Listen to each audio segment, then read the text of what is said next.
Los mercados financieros han estado turbulentos estos últimos días debido al cierre de varias instituciones bancarias en Estados Unidos y los riesgos potenciales de contagio sobre el conjunto del sistema bancario.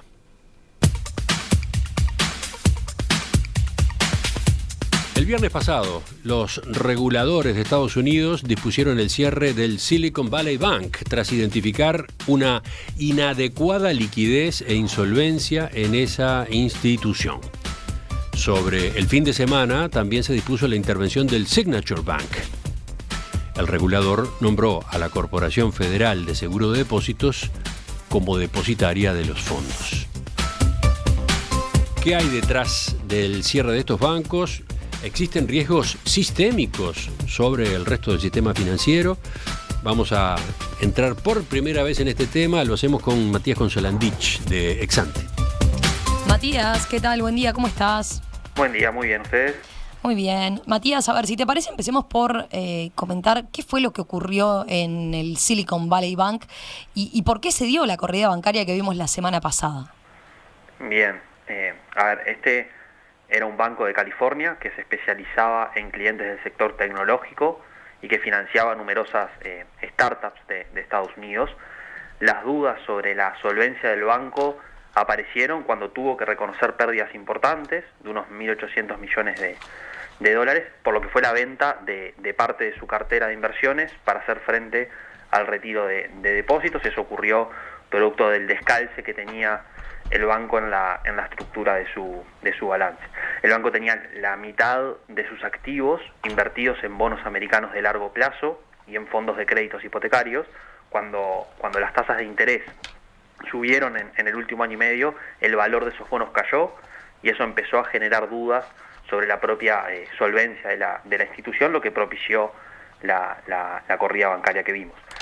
A su vez, como los depositantes no tenían cobertura de seguros de depósitos, la corrida se hizo muy violenta. Digo que no tenían cobertura porque en la medida en la que el banco recibía mayormente depósitos de empresas y no de pequeños ahorristas, había una gran concentración de esos depósitos. Esto hacía que el seguro de depósitos no cumpliera su papel, digamos, porque el seguro de depósitos en Estados Unidos se fija para asegurar hasta $250.000 a cada depositante. En este banco los depósitos eran tan grandes que menos del 10% del dinero que estaba depositado allí quedaba cubierto por este seguro. Bien, veamos si te parece, a ver, qué tan importante era el Silicon Valley Bank para Estados Unidos, ¿no? ¿Estamos hablando de un banco con un tamaño grande en ese sistema? Bueno, a pesar de la relativa especialización que tenía el banco, se trata de una institución que tenía activos por unos 200.000 millones de dólares. Eso lo situaba como el 16º banco más grande del país si lo medimos por el total de sus activos. A pesar de eso, era un banco que en la regulación de Estados Unidos era considerado pequeño. Eso lo hacía pasible de un menor nivel de regulaciones. Y cuando lo miramos en relación al producto de Estados Unidos, tampoco resulta tan relevante. Es menos de un punto del PIB. Para tener como referencia el total de los activos de Lehman Brothers, que fue el banco que quebró en la crisis financiera del 2008, a precios de hoy estaríamos hablando de unos 800.000 millones de dólares, lo que en su momento ascendía a más de 4 puntos del producto. Por lo tanto, el problema no parece ser el tamaño del banco en sí, sino que para la economía de California sí es de un tamaño grande. Para el clúster tecnológico también era un banco importante. Claro. Y además, como decían, está presente el riesgo de que haya otros bancos que puedan estar en situaciones parecidas. De hecho, sobre el fin de semana, Emiliano mencionaba que los reguladores intervinieron otra institución. Sí, recordemos eso, ¿no? Las autoridades actuaron rápidamente el fin de semana, intervinieron para garantizar que los ahorristas, tengan acceso a la totalidad de sus depósitos. Sí. Ahora, ¿por qué se optó por tomar esta medida? Bueno, se respaldan a todos los depositantes que van a poder hacer uso, digamos, y acceder a los fondos que tenían en el banco. También se tomaron otras medidas. Una de ellas fue estipular mayores facilidades de crédito a otras entidades financieras que puedan estar atravesando una situación similar a la que mencionábamos. Digamos que las autoridades actuaron con esta rapidez para evitar potenciales riesgos sistémicos sobre el resto del sistema financiero. Con esto lo que se buscaba evitar, digamos, era que se produjera una crisis de confianza en todo el sistema bancario. ¿Y están presentes esos riesgos sistémicos? A ver, ¿podemos estar ante una situación similar en ese sentido a lo que se dio en la crisis financiera del 2008, por ejemplo? Todavía es muy pronto para hacer comentarios muy categóricos.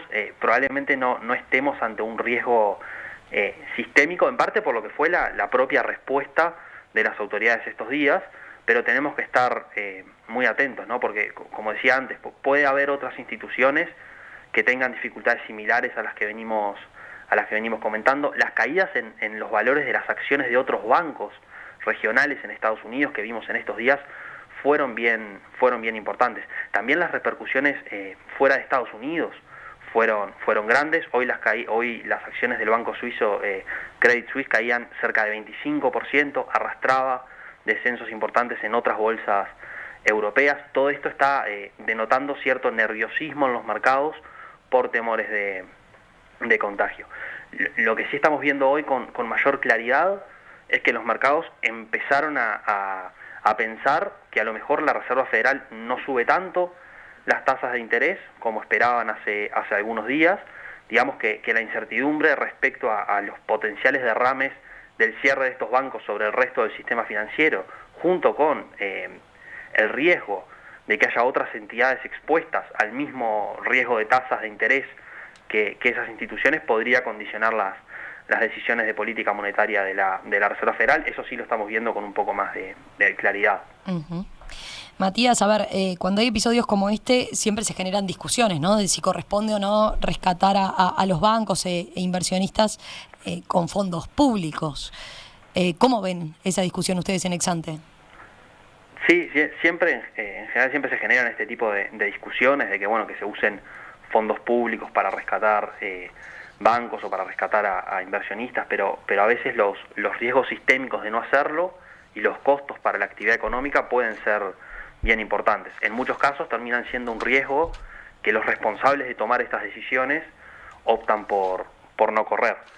En este caso en particular, si bien todavía es muy reciente, lo que ocurrió parece ser más una crisis de liquidez motivado por fuertes retiros que problemas de solvencia por una disminución importante del valor de los activos de la institución. Un problema de solvencia es cuando los activos valen menos que los pasivos y por lo tanto si el Estado paga todos los pasivos finalmente pierde dinero. Es verdad que como mencionábamos antes el valor de los activos cayeron, pero probablemente las autoridades no pierdan cantidades significativas de dinero con esta operación. Otro punto es que en este caso el rescate es a los depositantes, pero los accionistas sí pierden su dinero y los gerentes y los directores de la institución obviamente fueron desplazados de los cargos.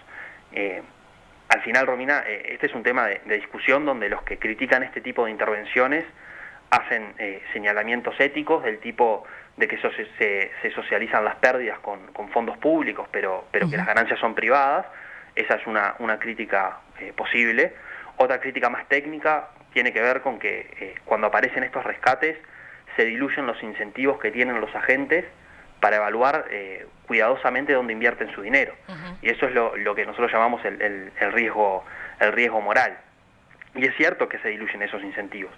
El problema es que, de todos modos, los costos de no rescatar a los bancos a veces pueden ser importantes y ocurren de manera inmediata, mientras que la dilución de esos incentivos tiene efectos más como en el largo plazo.